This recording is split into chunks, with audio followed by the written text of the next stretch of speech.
Okay, yeah, good. Thank you guys so much for coming to our classic movie night screening of Howard Hawks' 1959 Western, Rio Bravo, starring the Duke himself, John Wayne, Dean Martin, Ricky Nelson, and Angie Dickinson.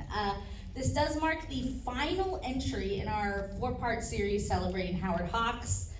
And this is what he considers to be his most personal film, so I think that's a pretty good one to end it on. I know Westerns are kind of a tough sell sometimes, especially here, but thank you guys so much for coming. Is this anybody's first time seeing the movie? Wow, okay. Good. Okay, so this is like the perfect introduction for a classic Western. It's a pinnacle of dudes rock cinema, one of the best hangout movies, point blank period. Just a fun time, so we're gonna have a blast. My name is Bekah Phillips. I run the Frida Cinema's social media, marketing, graphic design, and I'm helping out with this series. My main sources for this presentation are, once again, Howard Hawks, The Gray Fox of Hollywood by Todd McCarthy. Thank you, Todd McCarthy. This past 4 months, we've spent so much time together. And John Wayne, The Life and the Legend by Scott Amon. So this is, again, a really fun one. I think I've seen it a minimum of 700 times with my grandpa, so I'm very excited to see it on the big screen for the first time with all of you. So let's get things started. So in 1955, Howard Hawks directed a historical epic titled Land of the Pharaohs. It was a massive production on par with Ben-Hur that unfortunately did not perform as well at the box office as Ben-Hur, earning $550,000 short of its over $3 million budget. And this was his first huge box office bomb. He'd had a couple like little losses with Bringing Up Baby, but this was like big. So it really shook him up, and it led to a 4-year hiatus from filmmaking. During this time period, he moved to Europe, and while he was there, he saw how popular Western television shows had become and realized that audiences cared more about the characters than the plots to the shows. This is where the idea for what would become Rio Bravo started to form. So rather than making a movie that centered around one main plot, he decided he wanted to make a completely character-driven Western with several storylines running through it simultaneously. This looser plot structure made Warner Brothers very uncomfortable, but once Hawks told them that he would cast John Wayne as the lead, they were fully on board. That guy's gonna make money, we're good. So Howard Hawks was back, baby. So while the popularity of Westerns in Europe inspired the idea of Rio Bravo, the movie that we're watching today probably wouldn't exist without Fred Zinnemann's 1952 Western High Noon, starring Gary Cooper. Kind of funny that this was a role that was initially offered to John Wayne, but he turned it down immediately. So the plot of High Noon centers on a town marshal whose sense of duty is tested when he must decide to either face a gang of killers alone or leave town with his new wife. At the time of its release, High Noon was highly controversial due to the film's obvious allegorical critiques for blacklisting in Hollywood, as well as McCarthyism in general.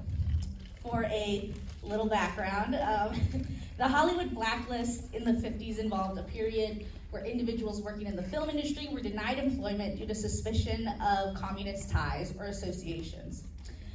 This was primarily driven by the House of Un-American Activities Committee and other private organizations. They investigated and exposed alleged communist sympathizers within the entertainment industry, basically.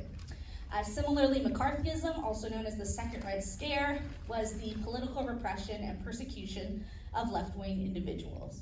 So that was kind of what High Noon was all about, was a critique of that. Howard Hawks didn't really mention the political aspect of High Noon, but he went on record to critique it by saying, "I didn't think a good sheriff was going to go running around town like a chicken with his head cut off, asking for help, until finally his Quaker wife has to save him."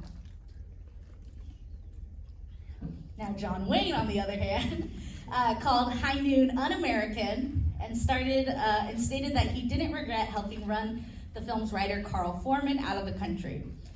He was a big old fan of blacklisting, loved it. So John Wayne and Howard Hawks teamed up in order to tell the story that they deemed was the American way. Yeah, so it might be a good time to kind of add in, just in case, just so you're not surprised, there's some racial stereotypes in the film, which is pretty typical for a Western from the time period, but just so you know. Anyway, back to High Noon. Cooper won an Academy Award for his performance. Kind of funny, since he was working in Europe at the time, he asked John Wayne, who was his close friend, to accept the Oscar on his behalf. So although Wayne's contempt for the film and refusal of its lead were well known, he agreed. So kind of interesting. They were like fighting, but not. Another kind of ironic tie-in is that Rio Bravo's score was composed by the same composer behind High Noon's score, Dimitri Tomkin. And if you're wondering what Gary Cooper thought about Rio Bravo, he said it was so phony, nobody believes it. So the boys were fighting, but both movies are great, and they both deserve a watch, in my opinion. And we definitely know John Wayne for his Westerns. That's what he is, he's the dude. He had actually deliberately moved away from Westerns after The Searchers in 1956, and his 4 films since then had been super unsuccessful. So he felt the only way to keep audiences coming was to revert to playing John Wayne in every film. I can't really blame him, it did work, so, you know, whatever. But at this point in time, famed crooner Dean Martin had mainly stuck to comedies, many alongside Jerry Lewis, and he was looking to branch out as an actor and take on some more serious roles. Montgomery Clift had turned down a role in Howard Hawks' latest Western because he didn't want to work with John Wayne or Walter Brennan, and he gave Dean Martin a heads up. So his agent approached Hawks to consider his client for the role of the drunken deputy dude. Hawks agreed to meet with Martin at 9:30 the next morning, and when he learned that Martin had done a show in Vegas until midnight, hired a plane to fly him to the meeting in the morning, Hawks was so impressed that he gave him the part. He just sent him to get a costume, said, "You have the part," and on the first day of shooting, Martin arrived on set in a comically flashy cowboy costume. I'm talking bangles, you know, the whole 9 yards. And Hawks told him to stick to playing a drunk, not a cowboy. Frank Sinatra was also considered for the role. And when Martin was cast as dude, who's an alcoholic battling his inner demons, he turned to his friend Marlon Brando for advice about playing the role. An alcoholic battling inner demons.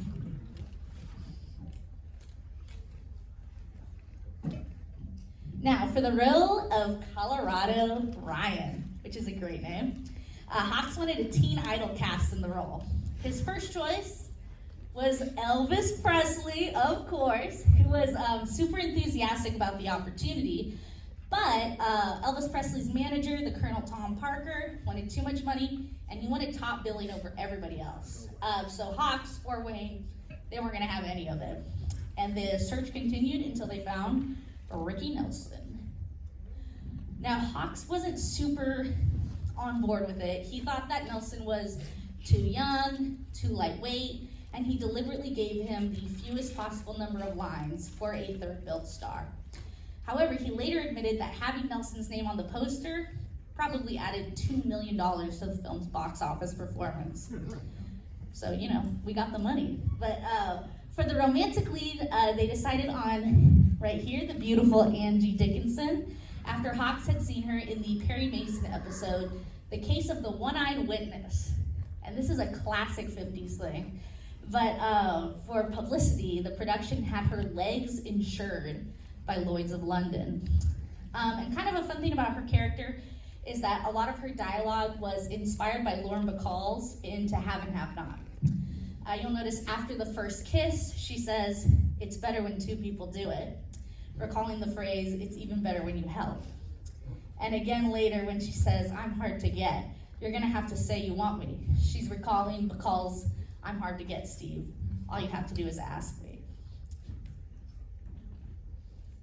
Now, for the filming of it, exteriors were shot at Old Tucson Studios, which is the same Arizona set where Gunfight at the OK Corral was filmed, and the sets were built to 7/8 scale so that the performers look larger than life. Very effective kind of thing, very cool. You'll be able to tell immediately. It really Really was a good choice on their part. And the film was shot in Eastman color with film processing provided by Technicolor. So of course, it's absolutely stunning. And cinematographer Russell Harlan took inspiration from the frontier paintings of Charles M. Russell. So we really just got some beautiful Arizona cinematography. And even though it was incredibly hot on set, I guess there were like dead grasshoppers everywhere. They had fun. On May 8th, 1958, just 1 week into shooting, Ricky Nelson celebrated his 18th birthday.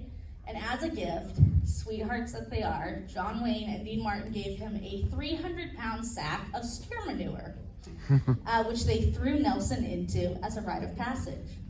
Very fun. There's also a great scene where Dean Martin and Ricky Nelson sing a song titled My Rifle, My Pony, and Me, my favorite scene in the movie. And that was actually adapted from Settle Down, which is the theme from another John Wayne, Howard Hawks Western, 1948's Red River. Now, because this was his first movie in a while, Howard Hawks was very nervous for several days during filming. But his confidence grew throughout, resulting in him making the bold choice of directing the opening sequence as an homage to the silent era for the first 4.5 minutes. So you'll see very shortly, there's no sound for the first 4 minutes. Very cool. And for Rio Bravo, Howard Hawks once again teamed up with the legendary Lee Brackett and Jules Berthman to write the script based on the short story Rio Bravo by B.H. McCampbell, who is none other than Hawks' eldest daughter, Barbara Hawks McCampbell. Hawks was so impressed with Brackett's work on the film that together they basically loosely remade Rio Bravo twice. John Wayne starred in both films.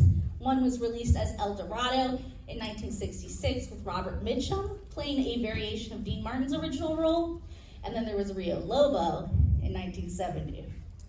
So good they had to make it thrice. But in addition to Rio Bravo, Lee Brackett is the mastermind behind The Big Sleep, The Long Goodbye, countless science fiction works, and even the first ever draft of The Empire Strikes Back. I mainly just added this in because I think she's cool. Now, once the film was released in 1959, it was an instant box office smash. It grossed over $4 million domestically, which made it the highest grossing Western of the year. Now, Rio Bravo was the second highest ranking Western, 63rd overall, in the 2012 Sight and Sound Critics poll of the greatest films ever made. And in 2014, kind of recently, it was deemed culturally, historically, or aesthetically significant by the Library of Congress and selected for preservation in the National Film Registry. Another fun one, there's this director, I don't know if you guys know him, his name's Quentin Tarantino. He called Rio Bravo his favorite hangout movie and said that before he enters in a relationship with a girl, he always shows her this film. If she doesn't like it, no relationship. Very valid. Now, you can't talk about this movie without mentioning John Carpenter. So Howard Hawks is one of the greatest inspirations of John Carpenter. He's the director of Halloween, The Thing, They Live, a bunch of movies we play here all the time. And he has said that Hawks is the only director to have ever truly excelled in every genre. I do agree with this. I don't know if I said this at the first one, but when we were coming up with the 4-part series, we picked 4 movies that we thought were great, and then the next day, I messaged our programmer and I was like, did you know these are all Howard Hawks movies? And he was like, no way. So it's true, he has a lot of variety. He's a good one. But on Rio Bravo, John Carpenter said, I think the thing about Rio Bravo is that I saw it when I was a kid. I was 10 years old and I loved it. It was just a movie that really had an influence on me. And when I went to film school later, I studied Howard Hawks and learned what he was all about as a director. That enriched the love of Rio Bravo. So once John Carpenter became a filmmaker, unfortunately, the golden age of Westerns had passed. So Carpenter decided to make a spiritual remake of Rio Bravo with his 1976 thriller, Assault on Precinct 13. So while Carpenter's film is set in contemporary Los Angeles, the plot and vibe of the film match up with Rio Bravo perfectly. It's a really killer double feature. Go home and watch it after this one. But in Precinct 13, there's also a running gag of having Napoleon Wilson constantly ask, "Gotta smoke?" which was inspired by the cigarette gags used in all of Hawks' westerns. In the credits of Assault on Precinct 13, the pseudonym John T. Chance is featured as the film's editor, which is the name of John Wayne's Rio Bravo character. And Carpenter named the sheriff in Halloween Lee Brackett, after Hawks' frequent screenwriter. Super fan. Loved it. Now, before we get things started, I have some final fun facts, as always. So Rio Bravo is the last movie in which John Wayne wore the hat he's worn since 1939 in Stagecoach. So this is the last one. You can see him in it in so many movies. The film was a huge success in Italy, which laid the groundwork for the following decade's spaghetti western boom. And footage from Rio Bravo is incorporated into flashbacks in John Wayne's last film from 1976, The Shootist, kind of depicting him as a younger man. We mentioned Frank Sinatra earlier, but John Cassavetes, Tony Curtis, Cary Grant, Henry Fonda, Glenn Ford, William Holden, Ray Milland, Spencer Tracy, and Robert Mitchum were all considered for the role of Dude. Would have been a very different movie. Now, as often is the case in a John Wayne Western, Wayne wore his red River D belt buckle in the movie. One thing that I thought was kind of cool was the final opening credit is directed and produced by Howard Hawks. Usually the producer credit is given first, but Hawks really favored being a director rather than a producer. So he not only reversed the credits, but placed the word directed in a much larger print. And this is fun, but kind of a blink and you'll miss it. Very early in the film, the cowboy that's killed by Joe Burdett, that starts the trouble, is played by Bing Russell, Kurt Russell's father. Right down there. Those guys are cowboys for real.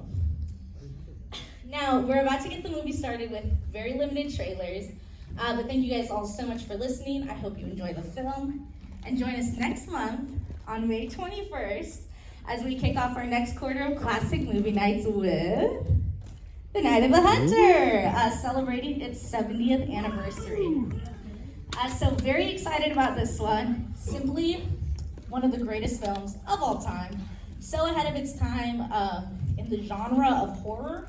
It's the only movie Charles Laughton ever made. And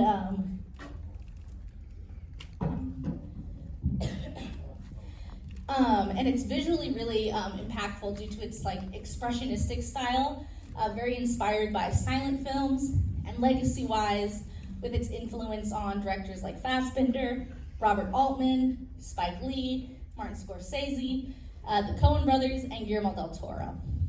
Going to be a very fun presentation, so I hope to see you all there. And I'll just reveal the next 4 titles to you for fun. Oh, okay, we're there. Woo. See, we couldn't make it all the way through. It would have been impossible. So our June pick will be none other than All About Eve. It's kind of our Pride Month pick. If you know, you know. And if you don't, come to the screening and you'll know. We have the Fred Astaire and Ginger Rogers classic from 1935, Top Hat. That boy can dance, I'm telling you. And then we have a birthday celebration for Alfred Hitchcock in August with Rebecca. This is my personal favorite Hitchcock, not because it's my name, I swear. It's just really great. Very, very excited for this one. I don't think we've ever played it at the theater. So, without further ado, let's have one final yeehaw. Can I have a yeehaw? Yeehaw! All right, that's the last time I'll ever make you do it for Rio Bravo. And enjoy the film. Thank you guys so much.